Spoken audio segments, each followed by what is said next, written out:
I'm going to talk about Tarot de l'Eden, which is by Urania, but is part of the AGM Mueller. This is an out-of-print deck. It was published in 2005, printed in Belgium, and you can't buy it anymore. And it's a great deck. The whole thing is in French. I can read and speak a little bit of French, but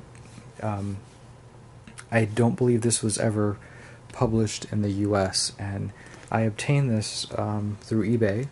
I was looking for strange tarot cards, and the image on the front I thought was so nice, and if it was indicative of the deck, I thought, wow, what a great deck. So here's the booklet. It's all in French, just French, and I tucked these cards in there.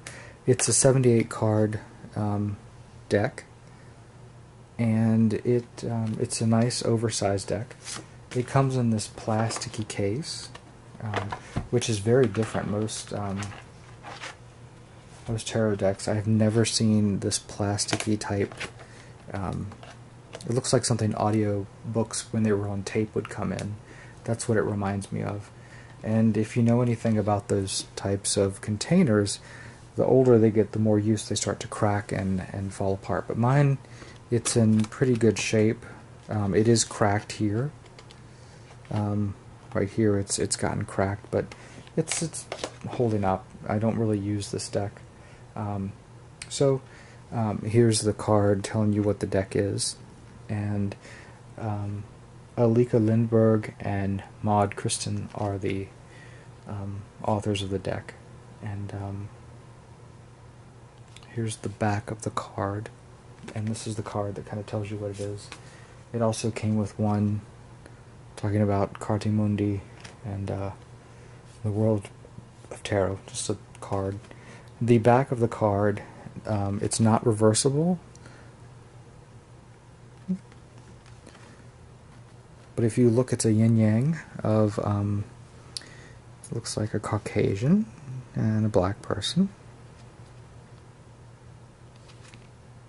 And it's signed by Lindbergh. Each one has Lindbergh's signature on it. So the cards themselves have three titles on them: French, German, and English. So I don't think I have shuffled this deck, so it's going to be a little out of order, but you'll get the idea. We have the Hermit, Cavalier de Bâton, Knight of Wands. So each one tells you what it is, which is okay. It's not my favorite on a deck, and it looks like it's going after the traditional Rider-Waite.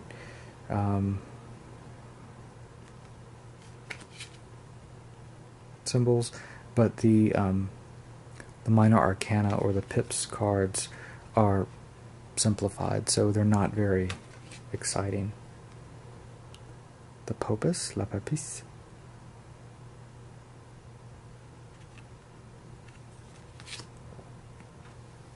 Judgment. This one's very unusual for Judgment, but it looks like there's souls being gathered up. There's some sort of fire moth. That's very original. The World, which is the one that's on the cover. I love this.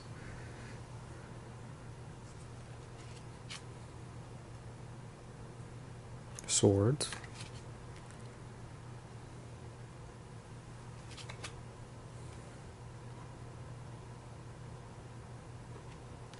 The Emperor. The Pope.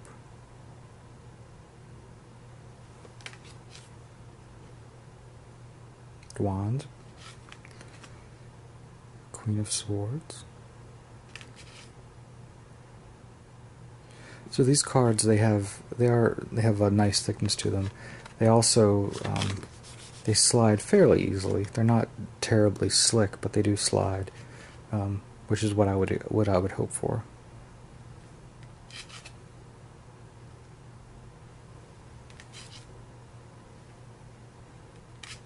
So again, the pip's not very interesting, not very intuitive, but again, the colors,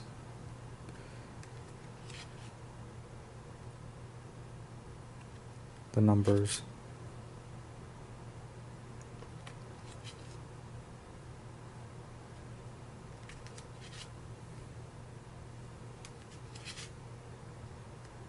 Magician. So here we have, if we look at this, we have, it looks like some irises. It's kind of dark here. Cup, wand, some nautilus shells. Looks like Neptune, a robed figure.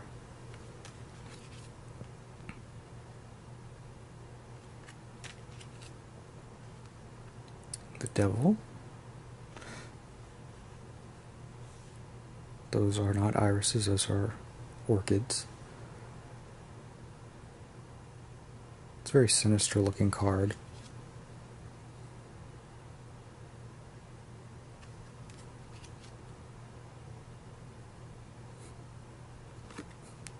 Spider monkey, lemur. Spider monkey, chimpanzee, Luna moth. The house of God, which replaced the tower. It sort of looks like Yule Brunner. And there's people falling, the two, holding hands or lightning striking.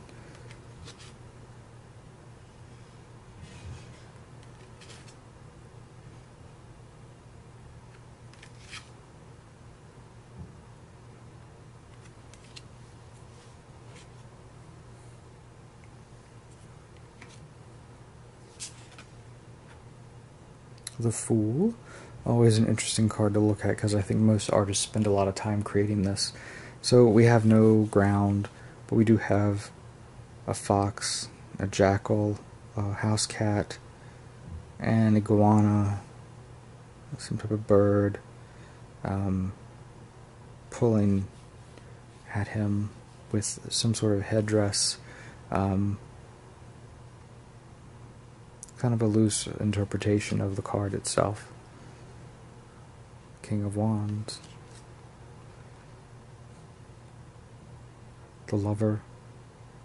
So is it like the lovers, le amoureux, the lovers, the lover. So it's, the way they put that is kind of odd. So we have a man with two women. We have a Cupid figure up at the top. A white rose, a garland, or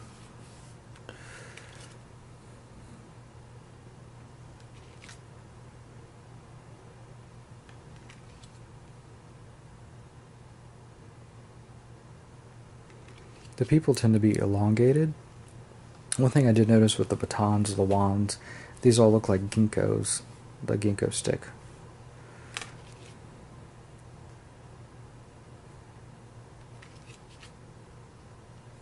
Chariot. Looks like some sort of Bedouin with two horses. The foreground is pretty elaborate. I mean, just the detail in the plants is pretty nice. The sky is quite beautiful. So again, another deck that looks like the major arcana were really looked at and really, you know, a lot of artistic interpretation went into, and the pips not so much. The Empress.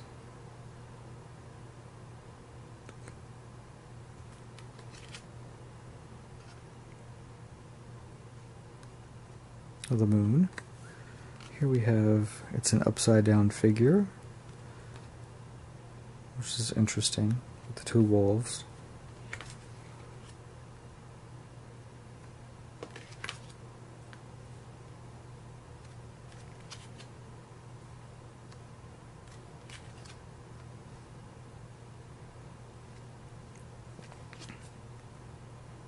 the sun. Looks like two South American natives. Sun on these flowers. Ten of Cups. Nine of Pentacles.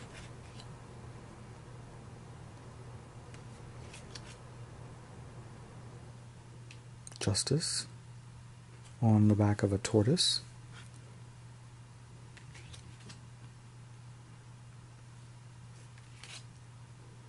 Force, strength. Again, South American looking with lots of parrots and a tiger. So worldwide influence on these cards.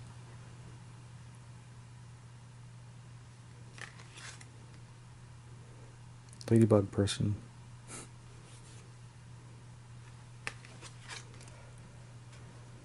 The Hanged Man. There's a squirrel. The trees are blossoming. He looks like he's almost in a relaxed pose. Yeah, it looks like his eyes are closed.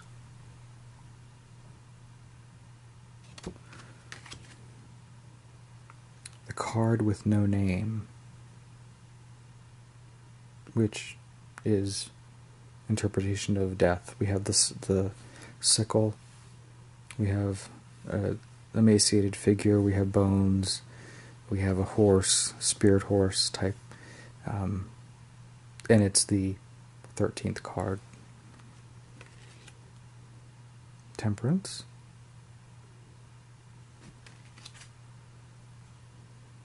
So if you think of the title of the deck, Garden of the Eden, yeah, I mean, if you think of jungles and you think of, you know, kind of being in charge of animals and in charge of like incorporating nature more into who you are. In the deck, that's what the deck is. Seems like they're all ginkgo leaves. The swords all have the hilt on them.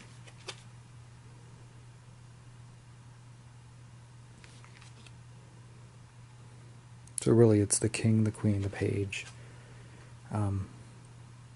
Cards of the minor arcana are really, they're developed, but again the backgrounds are sparse. And then 10 of coins. So that was the deck. And what's crazy is I didn't realize when I bought it that it would go out of print and be worth something. I think I saw this on eBay for $300, which is a little crazy. Maud Kristen was the one who wrote the text to the book, and it fits right in there. And I can close it, and then it's in its little case. The case is very nice. It doesn't, it just kind of shuts. It doesn't really, like, it's not a firm click. But anyway, that's my review of Tarot of Eden.